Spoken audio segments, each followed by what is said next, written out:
I'm a Jeep guy. Gotta bring my extra tire. I can't park without my tire. Here I go with the... Oh. The tire's not... It's moving on me. I'll never be able to find a parking space. Oh, no.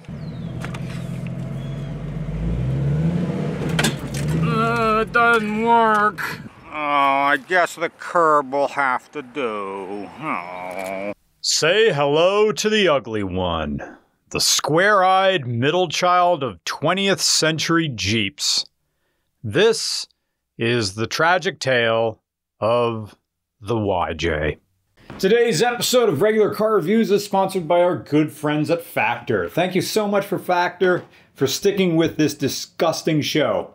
Head to factor75.com or click the link below and use code REGULAR50 to get 50% off your first Factor box and 20% off your next month of orders. That's code REGULAR50 at factor75.com to get 50% off your first box plus 20% off your next month of orders. Name me a product that's making Italian buttered tofu, lentils, and rice coming out of a microwave that, hang on, that tastes this good.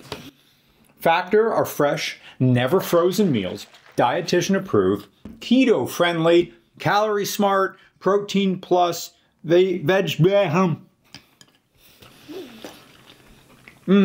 but it's gonna get even better because now they have keto protein shakes. Are they back sweetened? Hardly. 1 gram of sugar, and that matters to me. That's not even in the copy. I'm just saying how much I like these protein shakes. Don't drink sugar, don't eat sugar, it's fantastic. Okay, chocolate chip muffins, I know. But this stuff also, they don't even know they do it. Coffee, protein shake, our powers combine into fight milk. Go Birds. Ah, it's delicious. So click the link in the description. No, wait, I'm gonna eat a little bit more. Pass, Brian. You know what to do. Head to factor75.com, click the link below, and use code REGULAR50 to get 50% off your first Factor box and 20% off your next month of orders. That's code REGULAR50 at factor75.com to get 50% off your first box plus 20% off your next month of orders. Yeah. So good, I gotta take off my glasses. And now, back to a YJ Wrangler. Okay, this is me getting old, but when did the rubber duckies start with Jeeps? I actually met the creator of it at a Jeep show. It started in Canada during COVID. Yeah? And I guess they wanted a way to raise spirits or so. Uh-huh. And this girl up in Canada created that, and she makes all these ducks. And she basically gives them, you know, if you like someone else's Jeep, you give them a duck and you leave it on their Jeep where you see it. So then people collect them and display them across their dash.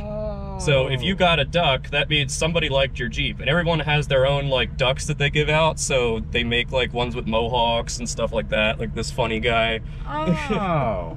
So these are ones that I don't take this out a whole lot, but when I do, I usually accumulate 1 or 2 of them. So I have more at home. I thought that was a goofy thing, but that is quite sweet. It was actually a nice story. I met the lady at the Bantam Jeep Heritage Festival a couple years ago. She came down from Canada and went to that. And there's a picture of me with her somewhere on like LinkedIn. That is so nice. I've hit some sharp rocks. I mean, these are Kevlar enforced off-road tires.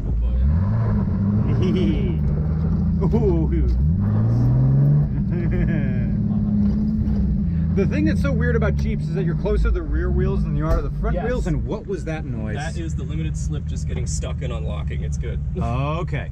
It'll click the back axle and it gets stuck sometimes, and it'll sort of just kind of shift for a second. Just Okay. ignore it. It scares the shit out of everybody the first time. It's got a third gear. It's a friction activated limited slip I put in there with chromoly axle shaft, so you won't break an axle. So it's not going anywhere. Woo! From 1955 to 1985, the CJ7, 6, and 5 set the formula for what the modern cowboy cigarette ad mythic man drove when he wasn't pickup trucking and heavy petting his way from the mountains to the prairie. The CJ7, 6, and 5 were Bouncy, all-metal, cloth-doored, some of them had metal doors, unsafe, made for men to check out of life's waiting room during rollovers and preserve their legacy before they lived long enough to experience lung cancer and incontinence. The YJ, on the other hand, was meant to solve the safety problems of the CJ series and bring the post-war civilian Jeep into the modern age of 1986. The YJ had suspension, which kept the wheels under the car. It had a roof that kept most of the rain out. It had gauges that were somewhat in the driver's field of vision. The dash had padding to make the Jeep stable on the highway. The stock ride height was lowered. Lowered? You can't do that! Jeeps can only go higher with each passing generation. Just like the value of my 1,200 square foot Cape Cod on 0.7 of an acre in West Norton, Pennsylvania. It can only go up. One car garage. Only higher and higher. Small water leak, nothing to worry about. Higher and higher. Bees' nests somewhere in the walls. You don't bother them, they won't bother you. To the moon! The new Jeep is lower. I'm a Vietnam veteran. I know that has nothing to do with what we're talking about, but I'm just letting you know that. I don't have a morphine addiction. You have a morphine addiction. And why does it have square headlights? Jeeps have headlights. And what happened to the V8? They're only straight sixes now. When things that I like change, it reminds me of my dwindling influence in the modern world. This whole country is going to the dogs. I'm going back to Saigon and marrying a woman the size of a fence post. The YJ was also the first Jeep with fuel injection, a 5-speed AX15 manual transmission, with a 23-spline output shaft connected to either an NP231 or NP207 transfer case. You also got an overdrive gear. Fourth gear was 1-to-1, and fifth was an overdrive of 0.79. So it was a complete improvement over the CJ7, and a sales success. But because it looked different, Jeep enthusiasts of the day didn't like it. So when... Who's that? A text message. Hey, Brian, do you think you could shuttle me and 2 others from 3C's restaurant to Walmart? Okay, hold on. Some hikers calling me here. Yes, I can do that. When would you like to leave? ? Because I transcribed my text messages. So, because the Jeep had square headlights, Jeep enthusiasts of the day didn't like it. So, when the TJ came out in 1996, under the watchful eye of Iacocca's improved Chrysler Corporation, it was a further improvement of the YJ with coil springs, a gauge cluster in front of the steering wheel, air conditioning that was part of the HVAC system, not a standalone add-on like a 1960s car, which is what the YJ had. And get this, airbags. But all of those improvements was not what allowed the TJ to bury the YJ in the footnotes of history. It was the round headlights. Happy days are here again. The Jeep has round headlights again. We're winning the war. I'm gonna have a Memorial Day parade in October. I am finishing up a shuttle right now. Can you wait around for a little bit? ? I lied. I'm not finishing up a shuttle right now. They want to leave right now, but I'm talking to you, so they can wait. The Jeep Wrangler YJ is kind of a sad story. It's the middle child. I just farted. The YJ Wrangler is that kid who moves up into the next grade and gets a teacher his older brother used to have. The older brother was a great student, always attentive, always ready to raise his hand for a thoughtful answer, but this kid, this middle kid, well, he tries, but he's not his older brother. He's not even the younger brother who takes the class after him. He can't pay attention, and when he does, he doesn't understand the lesson. He never has a pencil, his homework is always late, and when it's on time, it ends up being the reason red markers were invented.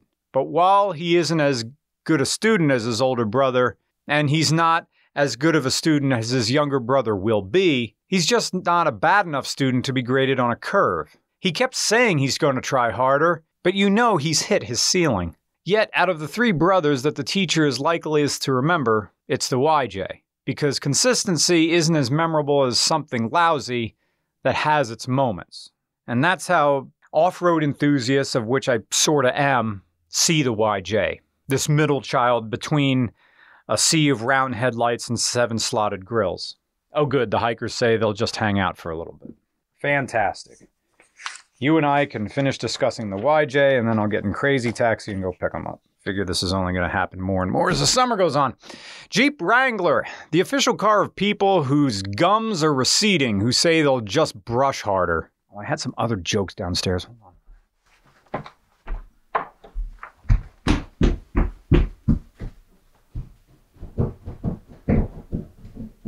Jeep Wrangler YJ, the official car of older brothers who paid for Planned Parenthood from their cash-only landscaping gig. Jeep Wrangler YJ, for your dick-cheesed friend who goes commando everywhere and whose parents are never seen. Jeep Wrangler YJ, for men named Dippy, who work the parts counter at Steve J's Auto Service, Napa in name only, and Dippy knows how to adjust timing by ear, roll his own cigarettes, and smoke them with his asshole. The YJ Wrangler had a weird journey where it looked like it was being positioned as the new flagship for a company that couldn't really sustain it. Basically, plans began in the early 80s to build a replacement for the CJ, designing something with a more off-road worthy construction. Between 1982 and 1984, prototypes were built, and by 1985, the wheels were in motion to get this in front of the public. But it wouldn't release until 1986 for model year 1987. By this point, AMC was less than a year away from being purchased by Chrysler. So even if the YJ had been a game changer, it would have been too little, too late. It's a car that caps off the sad saga of AMC, a company that probably wouldn't have lasted anywhere near as long if it hadn't acquired Jeep. Roman talks about this in The Life and Death of AMC, so go watch that documentary. It's fantastic. We'll have a link at the end of the video. And seriously, thank you for continuing to watch and share that documentary. It's up to 3.5 million views and counting. But in 1970, just 3 years into his term, the chairman of AMC decided to purchase Jeep for around $70 million, which is just over $500 million today. And he got pushback from people within the company because there was no real reason to believe this would make them any more money. It would just be another loss leader to expand the AMC lineup and get people in the door. Yet the chairman, Roy Chapman, was adamant that Jeep would be able to help them reach that frontier market, and that the market that the big three couldn't be bothered to cater to. And fast forward to 1987, Jeep was the breadwinner for AMC, keeping them alive long enough to get the Renault deal, and helping them to stay alive long enough to be bought by Chrysler once that partnership imploded. The YJ was meant to be an improvement on the Wrangler CJ, but not so far removed from the CJ that it would drive away Jeep enthusiasts, except that it sort of did. The hardcore ones at least, the ones I'm making fun of. But the real victory of the YJ was getting people interested in Jeeps who really at that point had just looked at them as uncomfortable, bounce-around dangerous machines. It was basically playing down the middle for the old and new owners alike. Because the 194th rule of acquisition is, it's always good business to know your customers before they walk in the door. This was supposed to be the Wrangler, the outdoor off-road vehicle, and it was in later generations. But this Well, this is basically a Fox body Mustang of the Wrangler. This is the Fox body Mustang of the Wrangler. It wasn't really good when it came out, but the minute its successor arrived, it immediately looked outdated. And each new iteration made the Fox body uglier and uglier in retrospect, and it isn't until now, in the 2020s, that people respect the Fox body for what it was. And the same is true of the YJ. What had been a formidable off-roader with the adjacent appeal of the CJ suddenly became Cinderella's stepsisters. The wider windshield looked silly and the wipers couldn't fold flat, and that's being charitable. The one argument you could make for the YJ's appeal are the rectangular headlights because that was the style of the time. But even taking that into consideration, I still wouldn't call this Jeep attractive. And yet the Fox body Mustang has received its flowers in recent years as time has softened opinions on it. The state of the Mustang now has sharpened our eyes long enough to see the value in some of the things the Fox body was trying to do. And in this case, with the YJ Wrangler, it's different from nostalgia because it's divorced from sentimentality. The YJ powers on through sentimentality because it's still a capable off-roader. It's more like how you can't really judge a presidency until at least 10 years have passed, if not more. Because time provides distance, and distance provides the chance for objectivity. And so, let's try and see what kind of merit the YJ actually has, because on its own, it's hard to imagine that this has all that much going for it, other than not being a CJ. So for one, this is a 1994 model, which means it has external slave cylinders. 1 year earlier, and this would have had a single internal slave cylinder. This is the SE trim, and the Kelley Blue Book says that in 1994 you could have it for $14,989, which is about $32,000 today. Cheap. What's a new Jeep now? 40 grand? I don't know. And the base model of these was $12,610 or $26,500 in 2024. Throw in an engine that will last until the universe eats its own ass, and factor in arguably the most aftermarket support of any car of the modern era, and you could see how the YJ would be a good deal. But it also feels like it's meant as a gateway to the world of Jeeps, rather than the prize itself. I mean, the leaf springs, this thing just wobbles about all the time. You feel like you're driving in mud when you're driving on dry pavement. This is the type of thing you're into when you're young because no one else likes it, which means you have to like it all yourself because this can be your thing. So YJ Wrangler, it's the clove cigarettes of Jeeps. Oh, I can't hold my poop in. I gotta stop the recording and go down the hall into the bathroom. This happens on a monthly basis. Oh, ding dong! Who's there? It's me, trying to poop as fast as I can. Today, oh no, this is it. The hikers are waiting for me. I'd better text them. I just did a check wipe and I gotta go again. Keep feeling fascination, passion burning, Anyway, square headlights. The square headlights have retro appeal today in 2024, but how attractive is the whole package really? Part of it is that the TJ was superior aesthetically, but also that automotive design was evolving. Sleek, but curvy, lines that weren't as sharp, the slow creep of technology, more aggressive front fascias and a wider stance to offset the cute dimensions. Our beauty standards were moving away from the rugged and towards something softer, more inviting. It's the 1990s. A car that was attractive in 1994 might not even get a second look 10 years later, much less in the 20-teens. Now's a different story. And it feels like the YJ is one of those cars. Because it's the 90s, but it's still the early mid-90s. We don't have OBD2 yet. You know, overhead cam was still kind of something you would advertise. It's not really the cool 90s. It's the grunge 90s. The Jeep Wrangler YJ is the automotive equivalent of the computers in your school's computer lab.